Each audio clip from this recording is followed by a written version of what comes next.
Mesdames, Messieurs, bonjour. Nous sommes le mardi 19 septembre 2017. Bienvenue dans la quotidienne des marchés du FX. Wall Street a terminé en hausse lundi grâce aux gains générés dans les secteurs des matériaux de base, des valeurs financières et industrielles.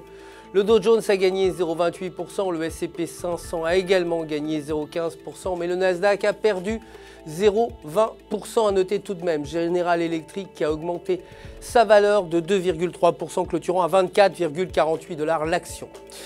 Le dollar américain, quant à lui, a terminé en ordre dispersé par rapport aux devises principales lundi suite à de solides gains dans les rendements du Trésor aux États-Unis, parmi des attentes croissantes selon lesquelles la Réserve fédérale réaffirmera son plan de hausse des taux au moins une fois cette année. Aujourd'hui, les permis de construire sont prévus à 1220 millions contre 1223 précédemment. Côté matières premières, l'or a terminé en baisse lundi, clôturant à 1307$ l'once, alors que les tensions qui s'améliorent dans la péninsule coréenne ont supprimé la demande de la valeur refuge et qu'une forte hausse du dollar atténuerait le sentiment avant la réunion de 2 jours de la Réserve fédérale ce mardi. Le pétrole s'est apprécié, clôturant à 50,37$ le baril.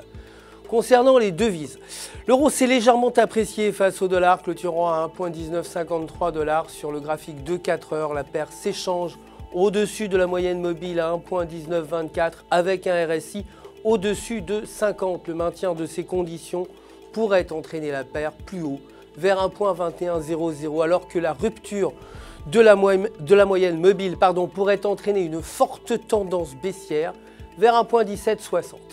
Les données de l'IPC sont ressorties conformes aux attentes à 1,5%.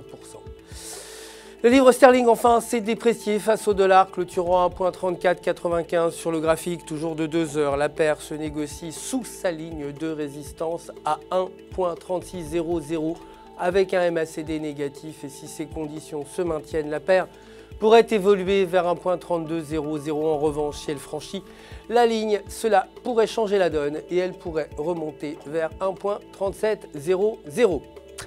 C'est la fin du flash. Je vous retrouve dès demain matin pour la suite de l'actualité des marchés du FX. D'ici là, n'oubliez pas de vous connecter sur www.ufx.com pour tous vos besoins de trading et vous le savez, pour retrouver votre gestionnaire de compte personnel qui répondra à toutes vos questions.